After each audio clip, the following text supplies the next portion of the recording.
problems that they have.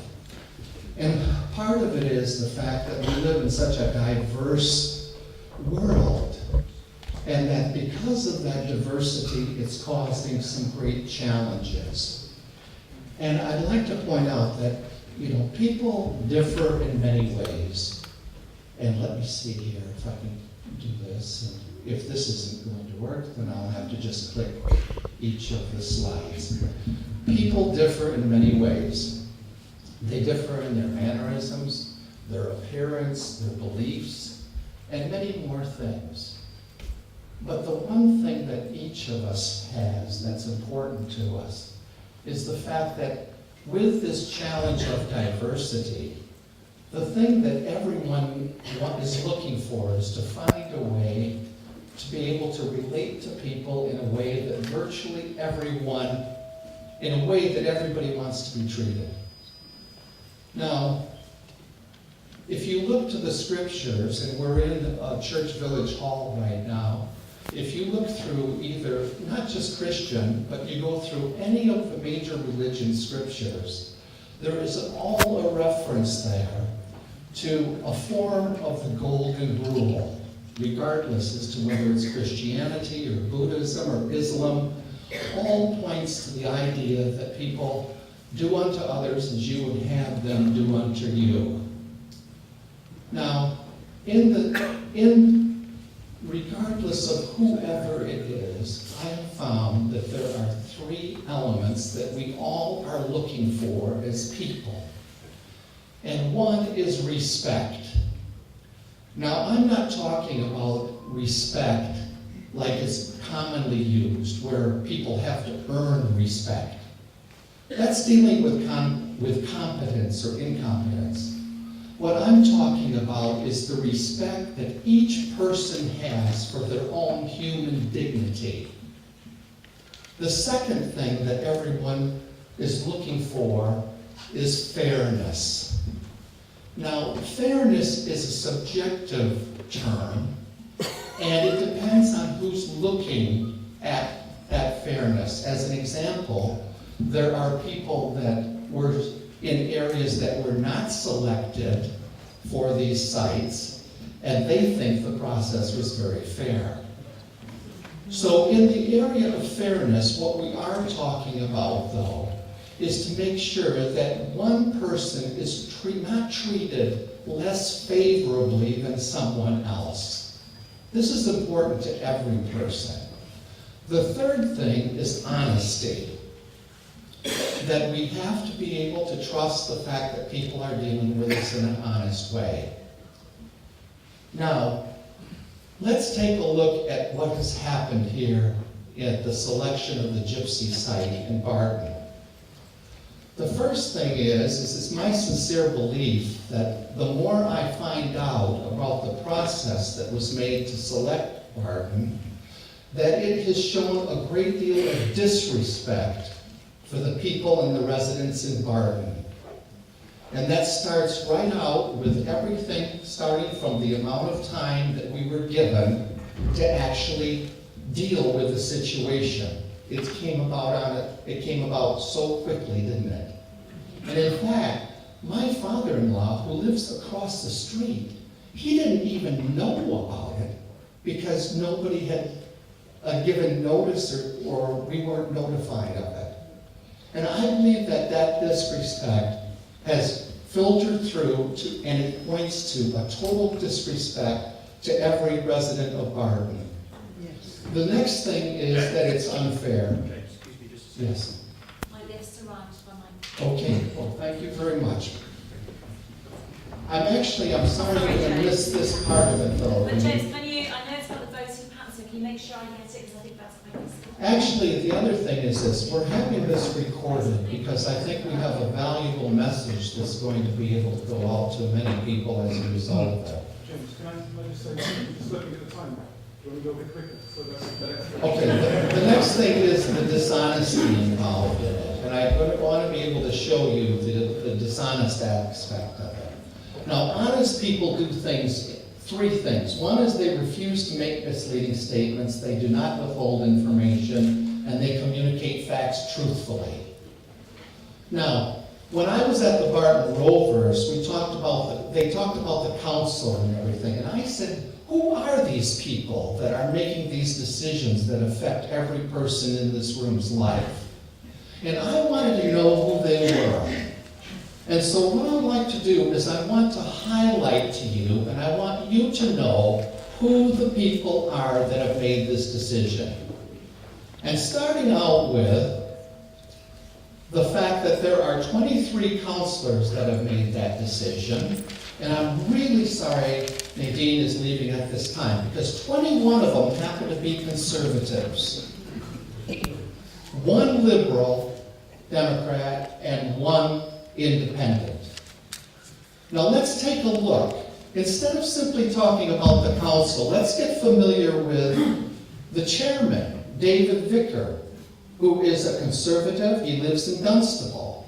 He didn't have any wards considered at all, any areas, when he made his decision, and he guided this process that has affected every person. Here's an interesting thing about it. He lives 11.1 miles away from Barton. Now, you say, how do I know that? This is the wonderful thing about the age we live in, because you can get access to almost anything, can't you? And according to the AA Route Finder, that's how far it takes him. And also, it's a 22-minute drive. So he doesn't have to look out his window, does he? He can be very removed because he has nothing invested. Here's his assistant, the vice chairman. He didn't have any wards proposed either. He lives 18 miles away, 18.7. It takes him 39 minutes to get here. I want you to see this, because what we're going to do is we want to target these people and to make them aware that they are not going to be able to hide under the anonymity of just being nameless people, the council. And as I mentioned, these are Conservatives. Okay, these are people that are acting disrespectful, unfairly, and dishonestly. Here, this lady, she's interesting. She lives in Flitwick. She didn't have any awards or anything to be involved. She's the only one that actually has her mobile phone number available to people. And that's available, so if anybody wants to text her, I think it probably won't be active for very long. It takes her 30 minutes to get here. Okay, this is the closest one. She lives in Hitchin. Silsel. No, she represents Silsel, but she lives in Hitchin. Okay. Sorry? Oh, does she? Okay, well, she's listed as Hitchin on the website there. 16-minute drive. So I'm going to go through, and just to show you here, these are the people here. Now, notice here where it says this lady had 1/2 site proposed that she sat on the council. Now you can say, how could you have only 1/2 of a site proposed?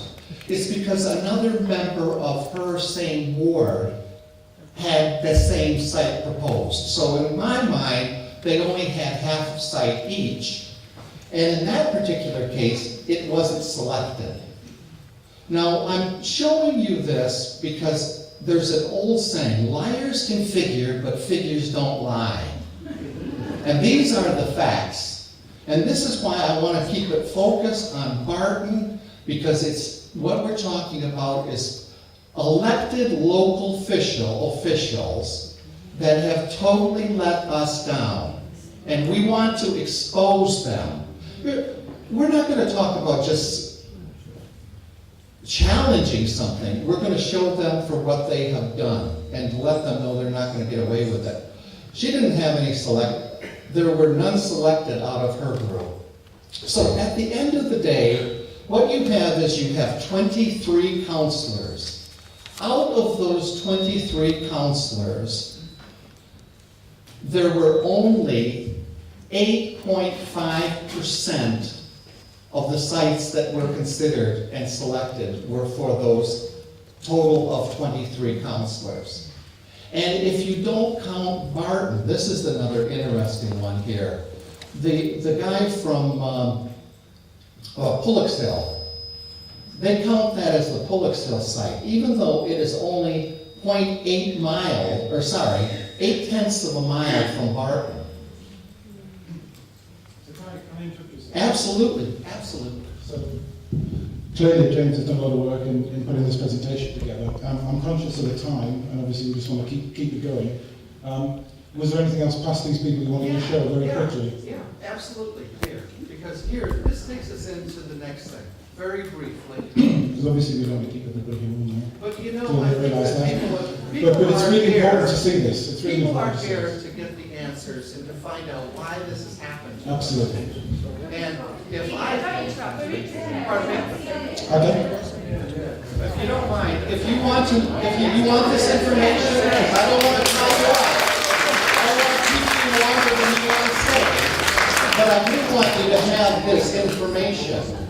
Because what we're talking about, I can't help the fact that there are 23 people in this committee. So it takes a little time to show you who each of them is.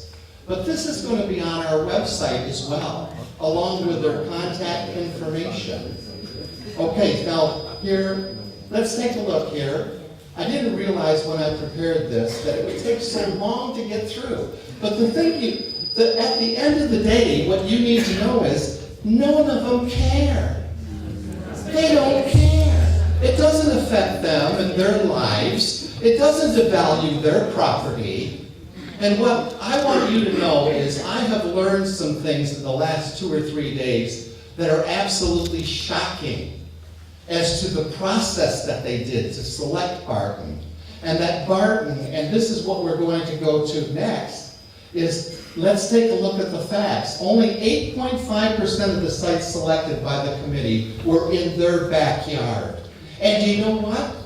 If you don't count Pullixhill from the guy from Flitton, it's down to 5%. 95% of all of these big decisions didn't affect them at all. Let's take a look at, first of all, their failure to follow the guidelines. Now, the selection has been unreasonable, and we pointed out some of the things.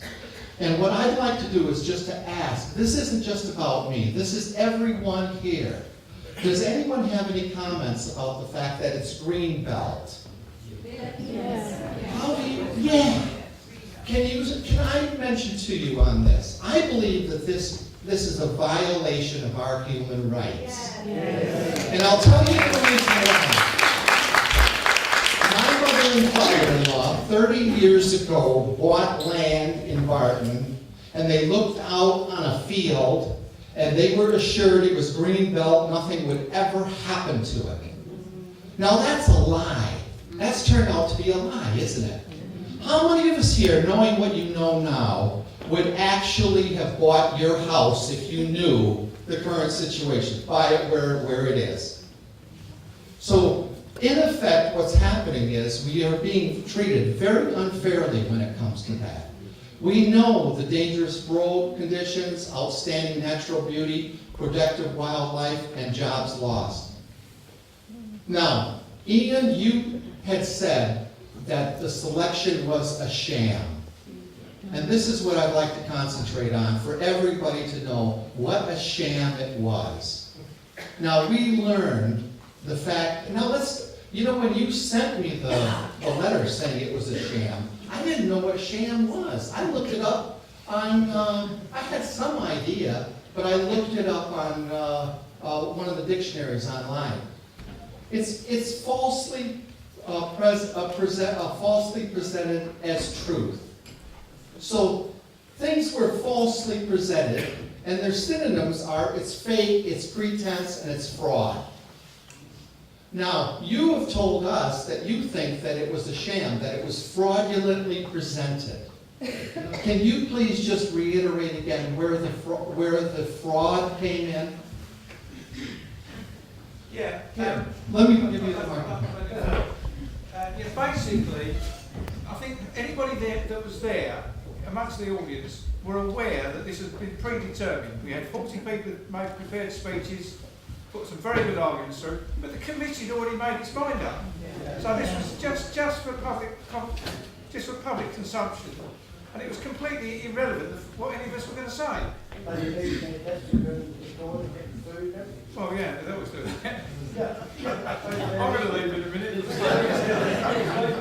One of the points that a lot of people raised there, and people that actually studied it carefully, was on the numbers. Because the government's gypsy count said that in 2009 in Central Bedfordshire there were over 300 Gypsy and Traveller caravans, and last year they had fallen to 249. So where are all these other caravans going to come from? They're not going to come from here. Romania.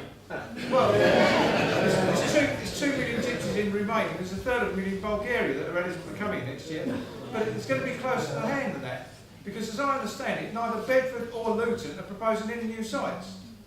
So that means if you live in Bedford and you live in Luton and you're looking for a caravan site, you're going to come to Central Bedfordshire, because the council in Central Bedfordshire is daft enough that it wants to push this plan through. And there are other ways of looking at the calculations rather than just employ a consultant who's going to come up with a large number and say, well, this is the number that we're going to stick to. And that's basically what I think is a sham. Thank you very much. Thank you very much. How many of us here actually attended the, or tried to get in at the council thing? Okay, now here again, this is where the sham comes in. We were allowed 3 speakers, each being given 3 minutes to talk about an issue that affects every one of our lives. Now that's where the disrespect comes in. And the high-handed dictatorial way in which it was done. I haven't been ever so mad as to where I am right now with this. And it was done by the people that I have just highlighted to you. Now, I learned something the other day, and I think that you should all know this same information, that after the speakers gave their speeches, and can I ask Richard, because you were there at the end, didn't it actually come down to where instead of considering 35 sites, like what we were led to believe, that 7 were just presented by the chairman? Isn't that correct? Yes. 9. Chairman presented 9 to start with. Here. Can everybody hear me? So, the Chairman presented 9 to start with. There was a very small modicum of discussion. I didn't hear it, but I'm told by reputable that one councillor said, well, if you take mine out, I will vote for the presentation. And what did they We do? ended up with 7. He took it out. So we ended up with 7. To be fair to the chairman asked, do we wish to deal with these 7 individually, not the 35 that was originally proposed, or would I have a seconder to accept the 7? Very quickly there was a seconder, that's it, you got your 7. So there was no discussion publicly about the merits of individual sites. It had obviously been predetermined. And of course, the moment you have a seconder who has nothing to lose from a proposal, in the way we do our democracy, that's it. It was then dealt with. So we have a fait accompli. In theory, there's an overarching committee, i.e. the executive, which is supposed to ratify that decision, but which council executive is going to tell its own council committee start again? That takes a very big decision. Now, does anyone else have any information that they would like to add at this time when it comes to the process, the selection? I was told rubbish. Thank you very much. Yes. I'd just like to add that Councillor Nigel Young, who spoke at the meeting, was in the car park for quite a lot of the time when the public speakers were speaking. He wasn't even listening. And why do you think that was? Because he'd made up Because his he mind knew what the beforehand. outcome was before, didn't he? Yeah. They weren't even considering. They weren't even listening. I Yes. was one of the ones that got there at 8 o'clock in the morning, Yes. and the whole morning we listened to about 35 sites. We broke for lunch at 1:30. When we went back at 2 o'clock, they'd already written it down by 2 o'clock to the 9. And how did that happen, do you think? In Do you think the fact that they weren't living in any of these areas might have had something to do with it? money talks. Yes, yes, sir. In terms of actual process, has anybody got any strictly legal view in terms of the process has been documented, the very clear selection criteria, and what we've been highlighting is how those selection criteria have been ignored, and the process itself is documented, doesn't appear to have been followed. But is there a view, is there even at this early stage a view to actually putting a legal challenge to the following process? Would you like me to speak? Absolutely, Richard, answer this. I prefer not to have a microphone. Can everybody hear me? Or would you like to have a microphone? No, you got a booming voice. Monday night, we had a meeting at Fallow Farm, because obviously we're very involved. We had at that meeting a professional consultant. Some of you may know him, called Francis Caldwell. He's a professional planner from Bedford. He comes with the right credentials. Now, we asked him to consider our legal position. We asked him to consider our individual positions and how he felt he could help us. So he's drawn up a draft comment for me to talk about, and if this is the time to talk about it, I will. If you want me to bring it as a separate time, do you want me to raise it now? Now? Right, Please. okay. This is, Action points. He talks about the initial action points where we can challenge on the grounds that Nadine Dorry's reference, i.e. fact, not emotion. So he talked about the ecological survey, which will come later. He talked about archaeologists, which I can do, about the merits that may or may not be on that field.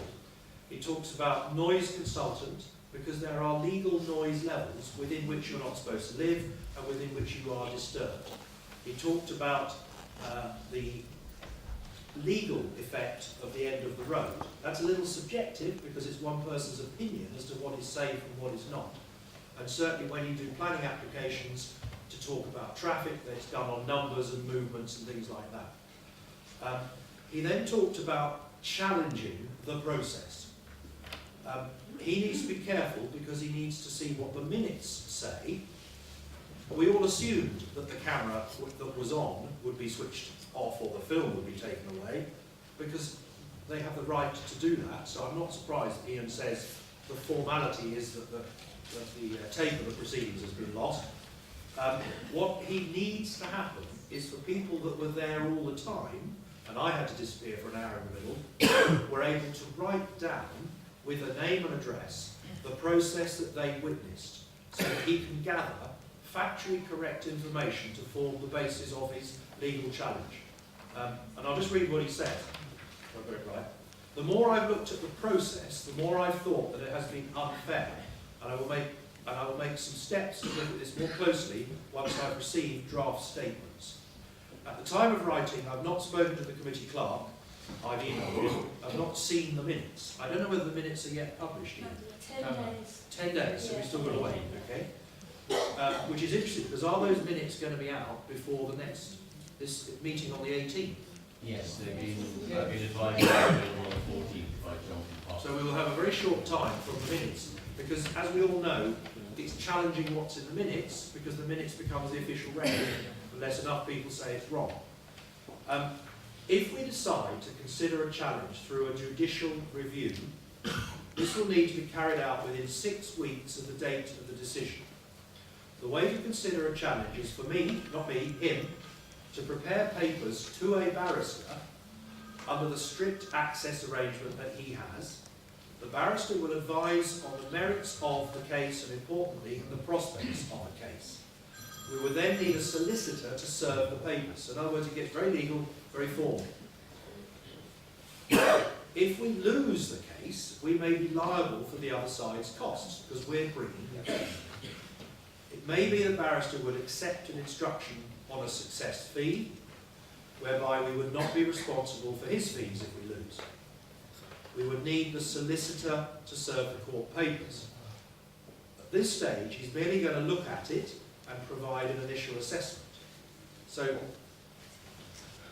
if we feel that due process has not been dealt with, and our parish chairman has some comments about that, the only way we can do that properly is to actually put money in our pocket. Sorry, take money out of our pocket.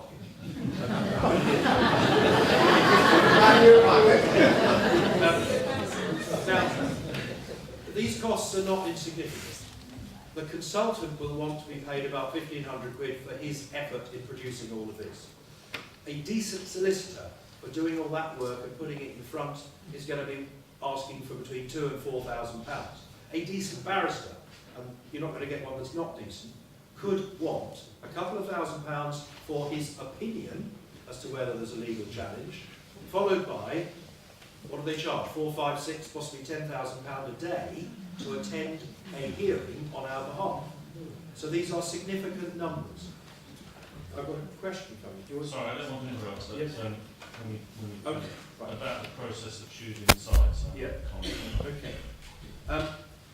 And at a much higher level, the NFU, of which I'm a member because I'm a farmer, has been looking at the due process.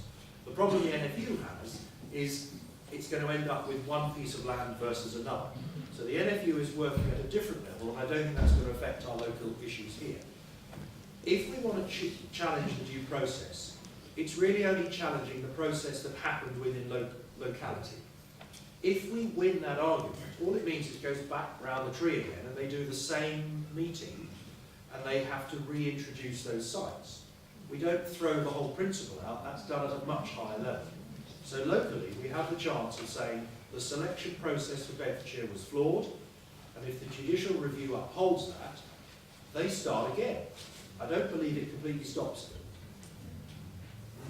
The only reason I asked was my understanding was that quite often the threat of judicial review is sufficient to make things happen. So it was just trying to understand the points at which you can effectively write to the council and say, having taken advice, we are considering, or we intend to start a judicial review. Whether or not you do so. And I think that's where Lyndon comes in, because I believe the parish council have, I can't see that to the whole screen, but I think you are thinking as a parish council along those lines. Well, from a personal basis, I can confirm that I challenged Central Bedfordshire approximately 3 years ago. I won't go into the details of it, and offered to take them to court on the basis of a judicial review, because you do have the right to serve your own papers at the judicial court. You do not need to go by a solicitor, and so you can represent yourself. When I challenged Central Bedfordshire, I advised them that I was going to. I wanted copies of all the paperwork. I wanted it licensable so it could be submitted. They changed their policy. They took a U-turn on the policy that can't be implemented. They changed the policy to ensure that I could no longer challenge them. And the policy they changed to was a fair policy. And so there was no right or no requirement to challenge that revised policy. So what you're saying is they're a bunch of crooks. I mean, they are, aren't they? I mean, isn't that a way of somebody that's dishonest acts? So we got to Yeah. It's all in the mix. So the final two comments he makes. He recommends that individuals, of course, write their own bespoke objection letters. If people feel, and I'm minded to agree with this, that you need professional help in drafting that letter, he's very happy to do it on an individual basis. And of course, the numbers of letters counts. He's talking about £150 per individual letter if people have very strong views. I personally feel to get my letter correct, that's worth paying. I don't know that my initial letter and then my representation made any difference at the hearing. He is also offering to prepare a detailed and strong overall objection letter, which will carry more weight, as he has a fair number of letters after his name, dealing with the national planning policy, the current circular guidance, and by auditing the local planning authority's own assessments. He will reuse some of the work that he would have carried out as part of the challenge. The objection will touch on two matters: the nature of the objection and the actual process the local planning authority have undertaken. His fee for doing that is about 1,500 quid. Now, there may be people in this room who have expertise in some of this area. I don't have expertise of planning or that. A suggestion was made that we may have a friendly barrister, not in the room, but somebody who would support in principle what we're doing, providing in his professional opinion it was supportable, but we also have direct route from a planning consultant to a planning barrister who is familiar with the wordings and the terms. Gentlemen, I think now time for Just a very brief comment. I think precedent here on the previous round of choosing sites several years ago. I think the councillor from Potton actually raised this. It's publicly available on the internet. They actually paid a consultant £2,000 to select the 30-odd sites. This consultant is based in Wales. Now, you mentioned all those costs of the barrister. I mean, I'm a consultant myself. I wouldn't get out of bed for that sort of money for such a serious selection process. So, what quality of input would you get for £2,000 to select the sites in the first place? Can I just answer that? And it's kind of that selection process, I think, you must be focusing on as well. I think the £2,000 you're talking about is what we paid ORS, which is the one that came up with the numbers on the caravan side. I think, well, we might be looking at different things, I don't know, but I have a feeling within the meeting on the 28th of Feb, there was a consultant there that was employed to come up with this list that was supposed to carry out full assessment of the Gypsy and Travelers across the Central Bedfordshire. That fee was £2,000 labour in Wales.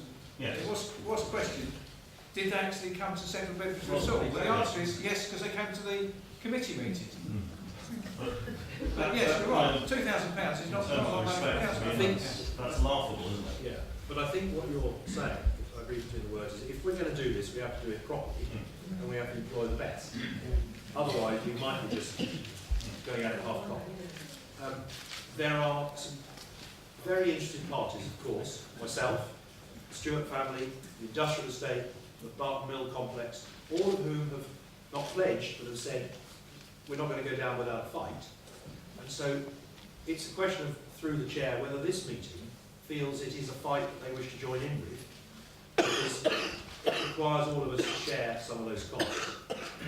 I will certainly be employing Francis at a more local level and doing an overarching objection letter. I will undertake that as myself on behalf of the Faldo site, which will be about £1,500. I can't speak any further about employing barristers, solicitors. It rather depends on the actions of the parish council and whether we agree to this. So something to seriously think about, but we have to make that decision quite early on to avoid running out of our timescale. So can I just ask, in the audience, how many people would be prepared to put money into this to actually do something at the initial stage? Brilliant. Okay. So, have you all signed the form that's gone round, which is just asked, it's at the back now? Okay, brilliant. So, obviously we've got to go away and take note of what you've said today and whatever else we carry on discussing. But clearly, that seems to be one of the better routes that Richard's talking about, is to actually do some of this legally and properly so that we take the right approach. So, have you got anything else just to put up there? Yes, One last slide. I'm not going to interrupt you again because that last time I got into trouble. The gentleman that Richard is referring to, the expert, after finding out as much information, much of it is what we've shared tonight, he said, be sure when you give your presentation to point out the unreasonableness of what has happened. And the second thing is, he said, be sure and point out that it is pervasive. Now, to be very honest with you, I didn't know what pervasive meant. So I Googled it again, and you know, what I found was, what he told me to tell you was that pervasive is something that is spread throughout, and that it is corruption that is so pervasive that it is accepted as a way of doing business. And that's what we're dealing with here.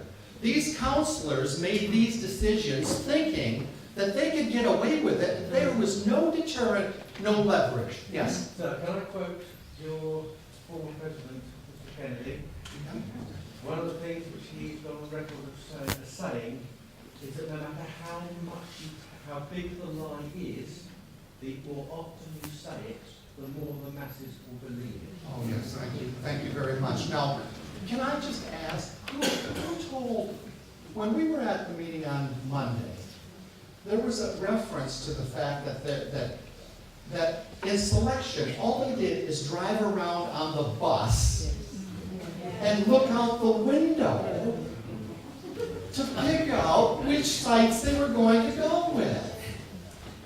They just looked out the window. Now, one of the things they should have struck them was that the distance that we already have, one gypsy site that, by the way, is illegal, that they're legalizing, and now they want to put another one within 0.8 of a mile. It's a 10-minute walk across the field.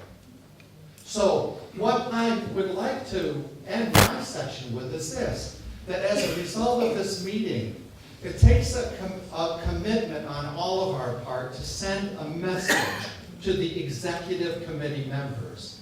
To say, number one, you blew it. And what they blew was this. They picked the wrong sites. They failed to follow procedures. And they underestimated the people here in Barton Le Clay. And that's how I'd like to end.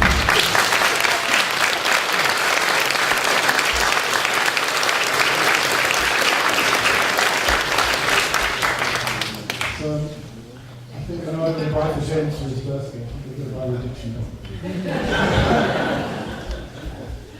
Okay, conscious of time, obviously, we've talked through a lot of things. I guess one of the things we just very quickly want to talk about before we wrap up is what we do next.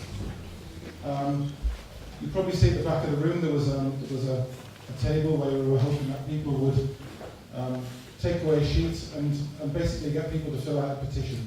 So we're hoping that people will sign up for their road, wherever they live, take that away, get it signed and bring it back to us. By when? When do you need to participate by? To be fair, as soon as we can, it'd be good if we can get it in for the next meeting, because at least then we've got something we can give them that's different to what we've given them What's the before. date of that? 18th. The 18th of March. 18th of March. So that'll be the 18th of March. So we've only got a couple of weeks. 10 days. Yeah, 10 days, not really very clearly, from our point of view, we've heard a lot of things here tonight, and been really useful, but from the feedback we've had, I guess we already had an approach that we were thinking, and one of them is to use everybody in this room to help us. So I think you've all put email addresses down and mobile numbers if you could, if you have been able to. If the sheet hasn't been able to, please have a go and see if you can fill it in on the way out. I'll have a request, please. Is that a question? No? Okay. Just scratching your head. Because obviously the more action we can do together, the more we can work together and do it coordinated, the better. And that's obviously what we want to do. We need to go away and have a think about how we approach the legal aspects. Yes, sorry, go ahead. So can you go back to how you want the money, or how we would get the money to you? Donations.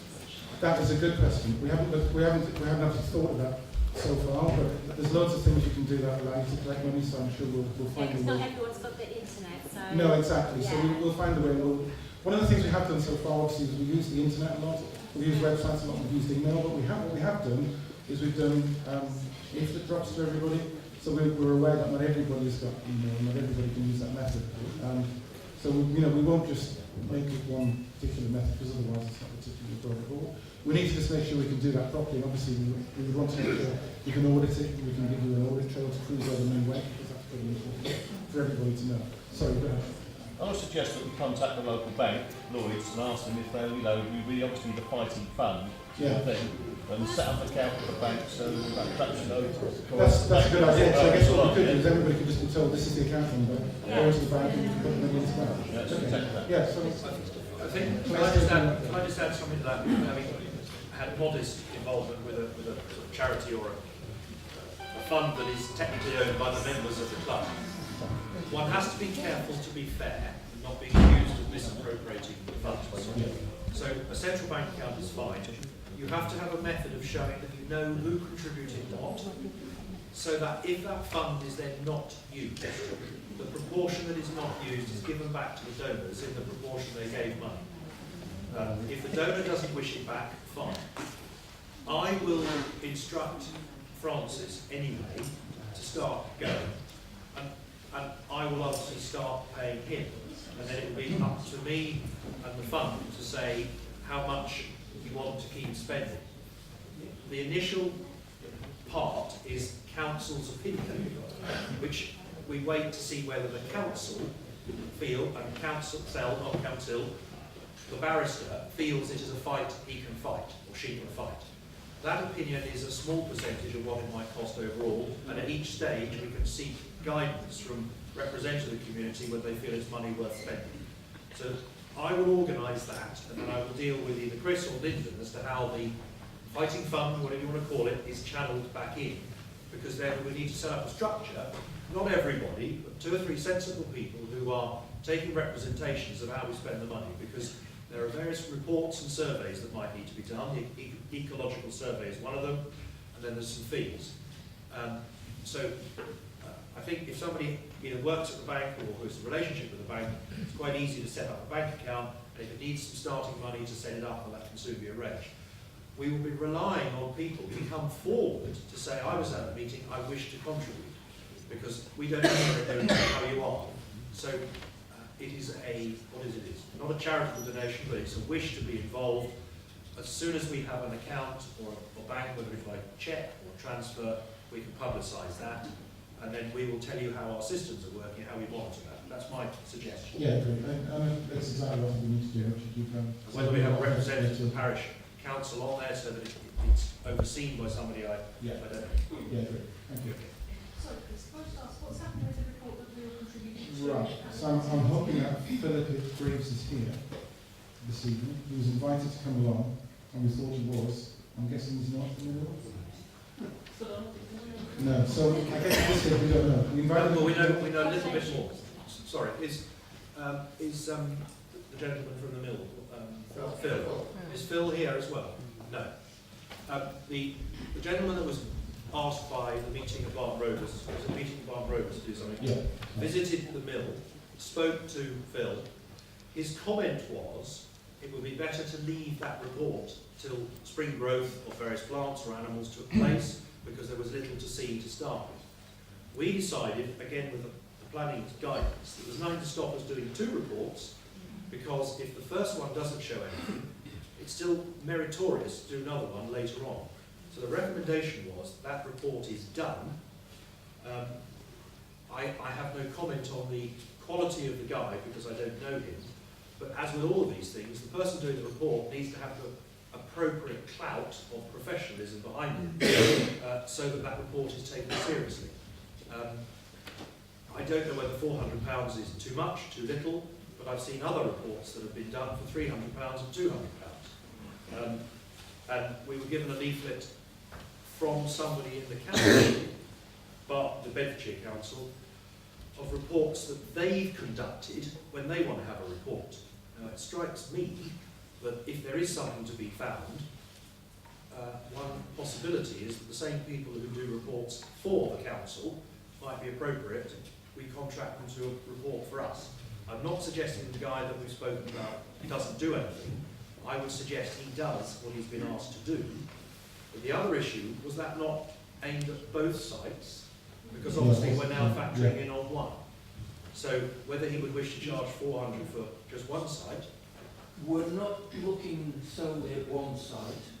We're looking at one and the possibility of number 15 being reintroduced. Yes, yes. Well, I think he should be given the go-ahead to do his job and see what that brings. If it doesn't bring anything, fair play, but if it brings an issue that we would like to re-investigate later on in the year, when plants and wildlife have become more visible, then I think it's worth chasing. So we did invite him, we were hoping he was going to be here, obviously he isn't, so we'll follow up on that. Chris? I would suggest if you've got a pond somewhere on the site there, that you have a round up the news. Yeah, we thought that. Is it worth us doing a mail shot to the entire village to see what sort of pledge from every person we can expect? Because if everybody's happy to put £20 in or £50, which might be cheaper in the long run, you'll get some sort of idea of how much more fun you're going to actually have playing. I think we can. Obviously, it costs us. Well, does it cost us money now to get this? Leaflets. Have you got somebody who's doing it? Yeah. Okay. Don't know how we're doing that, but yeah, I guess we can. That's definitely worth thinking about. I'm sure it's yeah, go on. Can I make a suggestion? We're after people that will take the petitions around. Do you think it's appropriate at that stage you can ask if they want to contribute financially to the fighting fund? Because that's one way we could go in, get the signatures, and then ask them if they want to put something in at the same time. I don't know how people feel about that. Some people might not feel too comfortable with that. No, I realise.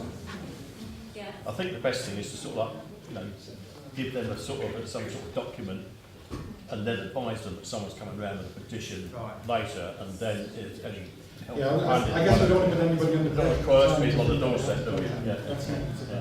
You also don't want to put people under pressure that if they sign that form, it's something that can knock Sorry, it was led back as first over, so you can. Can I just be clear what we are actually fighting for? As I understand it, we are fighting to get the decision on the Faldo Road site overturned. Yes. And we are fighting that, I think someone called it Site 15, is that Luton Road? Yeah. Doesn't come on the list. Yes. So is that, because we keep talking about Faldo Road, and I'm just So, want to okay, be so sure, let's just are we talking about both sites? So let me just summarise. Site 15 is the one that's Luton Road next to the playing fields. That's not been included, but potentially could come back in. So I guess we still have to make sure we include that at some stage, so that we don't do something that allows that one to come back in.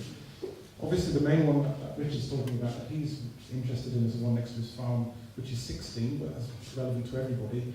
And then I guess the question is, what we do with 116. Do we feel we should just ignore that and let that go in as it is, or should we be objecting to that as well? And I think Ian would probably have an opinion based on, whether he thinks that's a good thing or a bad thing. 116 is Part 15 is part. Sorry, site 15 is part. It's not in the current proposal. But since we're 91 pitches short, there's no guarantee it won't come back at some stage in the future to bite us. 116, I'm suggesting that we don't proceed with. A, because technically it's in Pullock's-Hill, and the Pullock's-Hill Council supports this site there. So it's going to be very difficult to fight against the Central Bedfordshire Council that represents that area if he's in favour of that site. You can't get them out anyway, because they've been there for how long? Well, they've been there a few years. Yeah. But it's an illegal site. It's an illegal site. It's an illegal site. So You have to pick up water. Yeah, but isn't it only illegal now? Wasn't it legal? It was given temporary license. It's got a 3-year temporary licence, but it's currently illegal because that wasn't being used. So what's everybody's consensus on 116 then? Do we fight that or do we leave it? Okay, how about if you think we should leave it, stick your hand up. Right, so we concentrate on 15 and 16. Has anybody not had the list? I'll come back to you in a second. Has anybody not had the list? All right, so there's the list if you need another. Chris, question for back. Okay, this gentleman's next, and I'll come to you after that. You're fine? Okay, go ahead. Those of you that studied the list in more detail, the stage 2 assessment sites, are we in a position where we think there are other sites that should have been recommended rather than the site 16? Yeah, absolutely. I mean, you go through the whole process and you look at it and things were kicked out for very, very subjective reasons. That would apply equally to the sites that we've got and vice versa. In terms of, the reason I ask that is in terms of rejection, obviously, to me an objection carries more weight. It's not just a single negative statement, but in fact can say, we should be recommending somewhere else, or you should, through your own process, be actually suggesting this site, this site, this site, this site. Sorry, yeah, there are neighbours, but... I think I would agree with that. Let me just explain the process. Stage 1 were specific. No, Stage 1, things were thrown out for if they were in floodplain 3, for example, so they were in serious danger of flooding. If the soil was contaminated, that kind of thing. So they were thrown out at stage 1.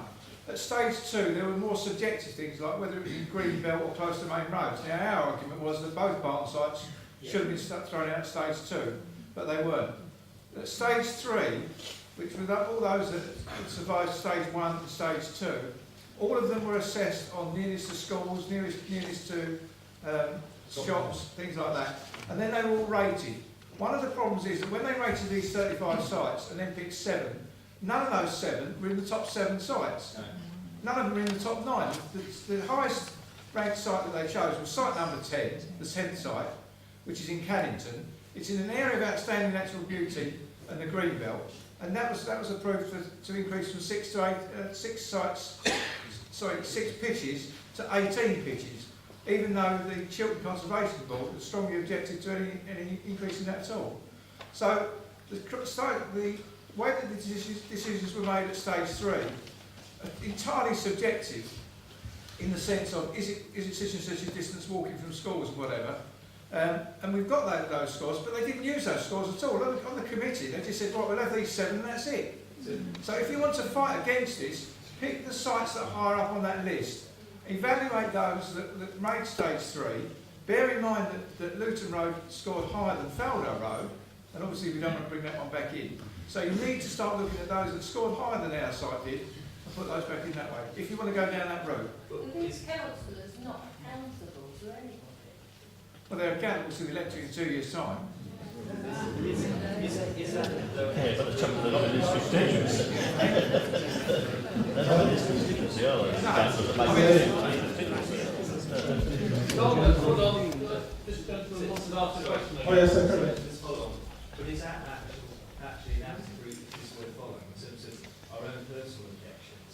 Is it worthwhile taking that route, or does that not have any real value? I'm trying to understand, because I had the same reading as you. There are lots of sites that score far higher than Faldo Road. I think Faldo Road was 22 points out of 50. Yeah. Way down the list. Does that carry any weight? Is it worth our time making those points? Or do you think we've moved on from that and those staged assessments are no longer really, the scores of those are no longer... Can I answer? Yeah, Richard. Informally, because he hasn't had time to categorise it, Francis said that is one of the factual objections that you can put through. Okay. It's up to the committee and the other people to decide whether they wish to take that as a good enough objection to change their mind. All we're trying to do is get the executive to tell whatever the committee was called, no, we don't ratify your chosen site, go away and think again. That's what happens at the next stage. It can keep going round and round, but we are fighting our own corner, so we want to get that next stage thrown out. So come back to the points.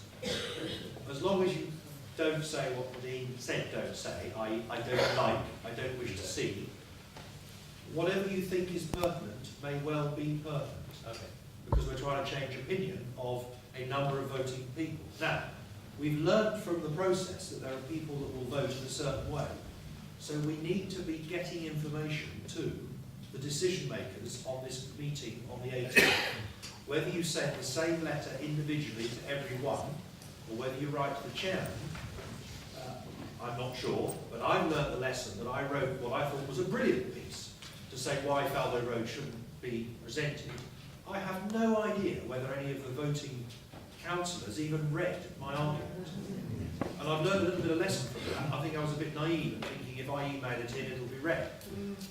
They had 11, 12 box files full of paperwork, and they're not going to read that. You have to strike a chord with some of those councillors to make them think they've got a decision. So, you know... This is why we need professionals. And that's why I'm going to ask Francis to help. That's why Francis is offering to help those with particular opinion, or a group of you with particular opinion, to coordinate that response. Okay, so there was a letter that you had to hand over about 4 times. The last time you asked us to send out letters, we had something through the post to give us some pointers, because there is strength in numbers, and we all appreciate that. Will that be coming out again? How do we take that forward? There was a talk about sending en masse to the minister. How do we coordinate that? And are we going to say, right, okay, well, we'll all send a letter of very similar vein on the 11th of April at 11 o'clock, so everything goes at the same time. Those are the sorts of issues as well, because obviously from your point of view, you might have one we're all in here for the same reason, so we all need to make sure that we get it right. So do we go and send individual letters, as you just said? Do we target somebody? Are we going to say, okay, let's split it out? How do you want us to do it? That is a great question. And I have to say, bearing in mind half of those things that came up this evening, and reading it, I had a chance to think about it. I'd love to give you an answer, but I don't think I've got an answer for Do that. you think we could perhaps set a deadline for when we are going to send our letters? We could then take in letters from people, and we could send them as like individual letters from individuals. So then actually send them as a whole batch. We could do, but I guess ultimately we've got a lot of things that have come up tonight. And I guess we need to go away and do some thinking and come back and give you a proper answer. Because there's more than there's more to it than just sending lots of letters in. And it might well be worth a professional opinion first, just to see that that's what. Well, I was going to say, surely a councillor is going to be bored to tears of reading like letters from individual people that are 2 or 3 pages long. If somebody was able to do a letter, quite a short one, but it landed on their desk, thousands of copies of this letter, it's going to hit them harder, surely? I don't know. You may have a better opinion. Well, I think there might, because I'm a sub on sustainable communities. I'm not on the committee itself. I'm only a substitute. But I had 300 emails in one day. One of the reasons is because all the other villages, Stanbridge, Tilsworth, Dunstable, Leighton Buzzard, all these places were also sending me their objections because they thought I was a sub on the committee. Well, I didn't even go and get on the committee because if I had done, I'd have been able to speak more than once, whereas at the meeting I was allowed to speak once as a ward councillor, and after that they wouldn't let me speak again. So, yeah, but surely if someone was to draft a small letter and put it on Facebook for people to be able to download, and all they've got to do is sign at the bottom, you're more likely to get people to do it than actually sit there and have to try and think of what to say. Because to be honest, I struggled to think of what to say, and I landed up cheating and stealing someone else's idea. but you can do it, but what I found is, initially I'd start responding to all these other villages, and then after a day or two, when it was snowballing, I just didn't have the time to do it. So I just opened them, seeing which side it was, and then ignoring it. And I'm sure other councillors do the same. The only ones I read were the Barton ones, because that was the ones I was concerned about. And then that's the danger, is that you can bombard these councillors with all sorts of emails, and they'll read one or two, and then I know I'm involved, and they'll just But ignore aren't it. they going to ignore them anyway? If you address the envelope to a certain councillor, reference Gypsy and Travelers sites, they're going to know what's in the letter. Yeah. So they're not really going to read it. But if you've got a short letter, they're going to have read it once, even if they get thousands more copies after that, they'll have read it once and know what all these extra copies are and what everyone's objecting to. I don't know. I think to be fair, the essence of what you're trying to say is, they need a snowstorm of letters to sort of hit them, but they need to understand the feeling within the village of what these people are trying to do. They haven't got the right to actually make the decisions, for this village, because they don't live anywhere near the place. If you're going to do that, you've got to do it to the executive members, not the people on the Sustainable Communities Exactly, Committee, because they're the people that make the next decision. Yeah.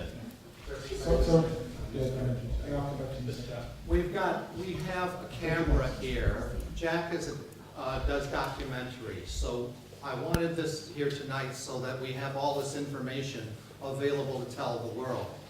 As long as he is here with the camera, if each of us stood in front of the camera and say, I live at such and such, talking to the executive committee, and say, I think that you have done this, and associate with people rather than just letters that they don't even have to read. We can put it on Facebook, we can put that. I think ultimately, James, we need to do all those things. We need to do it in a coordinated fashion. We just need to go and spend some time planning that. So, Sure.